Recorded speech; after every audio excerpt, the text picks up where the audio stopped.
Il existe un tabou très fort lorsqu'on parle d'enfants. C'est un tabou qui traverse la clinique, les institutions et même le langage. Ce tabou, c'est la difficulté et même le refus de reconnaître qu'un enfant puisse présenter un fonctionnement narcissique problématique.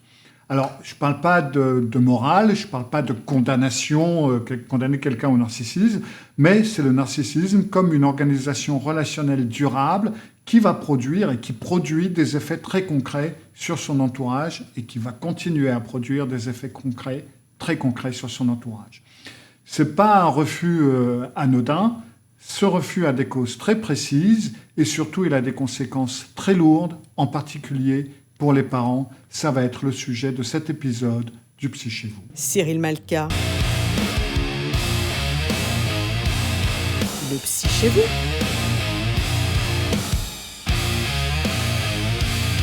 Cyril Malka, le Psy chez vous. Alors avant tout, si vous n'êtes pas encore abonné, si vous faites partie des 60% qui ne sont pas abonnés à la chaîne, faites-le, abonnez-vous. Et puis cliquez sur la petite cloche pour être averti lorsque je mets une nouvelle vidéo en ligne. Et surtout, si vous aimez la vidéo, n'hésitez pas à mettre un pouce en l'air, à partager, etc., etc. Tout ça, c'est bon pour la chaîne. Alors il y a plusieurs tabous qui font qu'on va se refuser à mettre un diagnostic. Le premier tabou, c'est que l'enfant est supposé innocent par nature.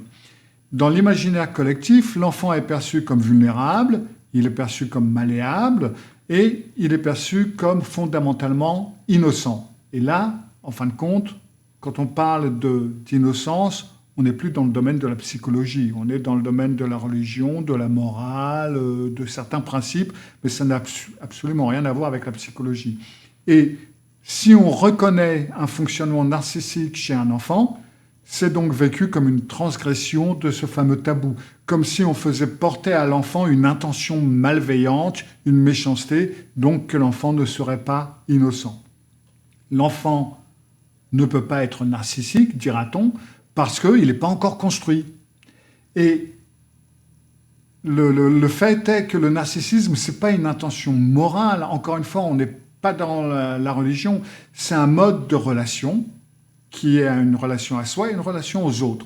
En psychologie du développement, le narcissisme existe chez l'enfant. Il est même normal à certaines étapes pour se développer, j'en ai déjà parlé. Et le problème, ce n'est pas l'existence du narcissisme, mais c'est sa fixation et sa rigidité quand cela arrive. Et refuser de voir un fonctionnement, ça ne veut pas dire qu'on protège l'enfant. C'est refuser de comprendre ce qui se passe réellement dans la relation.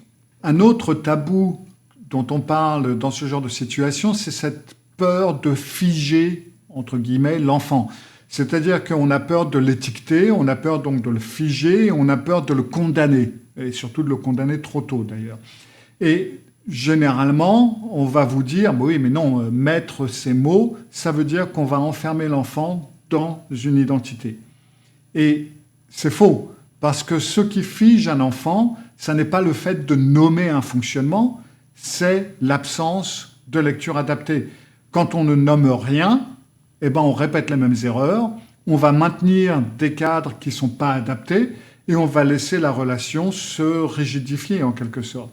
Donc non, nommer un fonctionnement, ça ne condamne personne, ça permet au contraire d'adapter les réponses, de poser des limites cohérentes et de sortir de différents malentendus et de pouvoir agir dans une cohérence et en conséquence. Un autre tabou est donc de remplacer un concept dérangeant. C'est-à-dire que face à un malaise, le mécanisme le plus fréquent, ça va être on va utiliser d'autres mots. On va éviter de dire narcissique et on va parler de hypersensibilité, de souffrance, de besoins particuliers. Et le contre-argument, donc généralement utilisé, ça va être bah oui, mais ça, ce sont des termes qui sont plus bienveillants. Encore une fois, on n'est pas dans la psychologie, on est dans la religion. Le problème, c'est que peut-être qu'ils sont plus bienveillants, ouais, mais ils sont surtout beaucoup moins précis.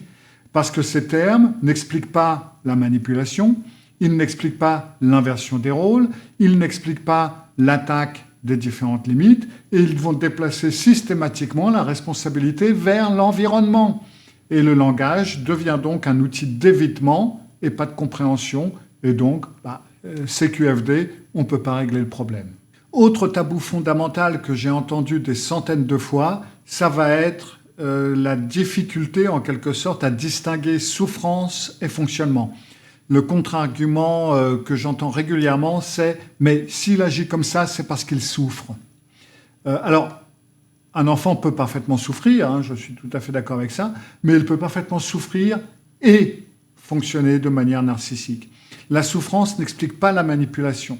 La souffrance n'explique pas le refus de responsabilité. La souffrance n'explique pas la destruction progressive du cadre. Réduire tout comportement problématique à de la souffrance, ça va vous empêcher de penser à la répétition, à la rigidité et aux effets que cela a sur l'entourage. Et donc, ça va vous éviter, encore une fois, d'agir en connaissance de cause. Ensuite, autre tabou, il y a le malaise des professionnels, hein, parce que reconnaître un fonctionnement narcissique chez un enfant, ça oblige à admettre certaines choses qui sont inconfortables à admettre. On est obligé d'admettre que l'empathie, l'amour, ce que vous voulez, ça suffit pas toujours. Non, c'est pas vrai. Ça veut dire que certaines approches que l'on a, entre autres l'approche psychanalytique, ça marche pas, ça échoue.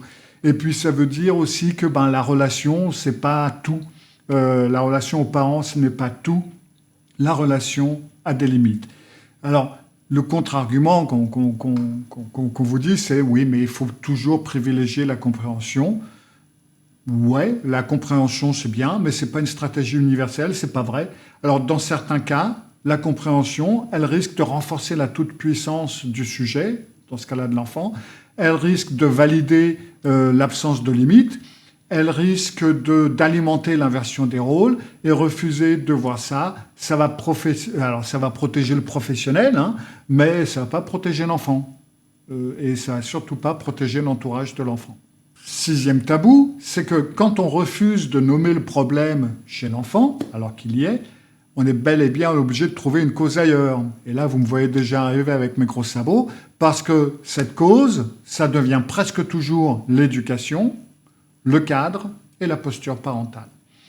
Généralement, le contre-argument que vous allez entendre, ça va être « oui, mais les parents ont forcément une bonne part de responsabilité ». Oui, les parents ont une influence, mais le fait d'avoir une influence, ça ne veut pas dire que c'est la cause principale. Maintenant, il faut arrêter quand même. La culpabilisation chronique, comme je l'ai déjà dit, désorganise les parents, les empêche de poser des limites et vont donc aggraver ce fameux équilibre relationnel. Donc ce tabou-là a un coût psychologique direct qui est mesurable, qui est durable et qui peut même devenir dangereux pour la santé des parents ou des autres frères et sœurs de l'enfant narcissique. Donc il est très important de se souvenir que ce que vous refusez de nommer devient plus dangereux. Et ça, c'est dans tous les domaines de la vie, que ce soit en politique, en social, psychologie, tout ce que vous voulez. Quand vous refusez de nommer quelque chose, ça devient plus dangereux.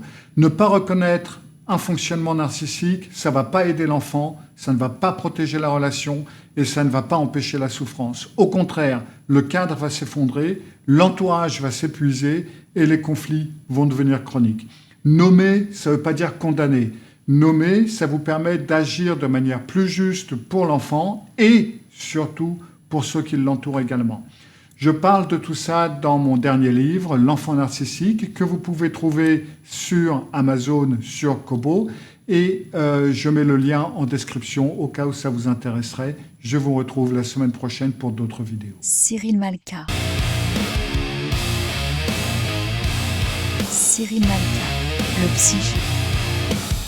Cyril Malka. Cyril Malka, le psychiatre.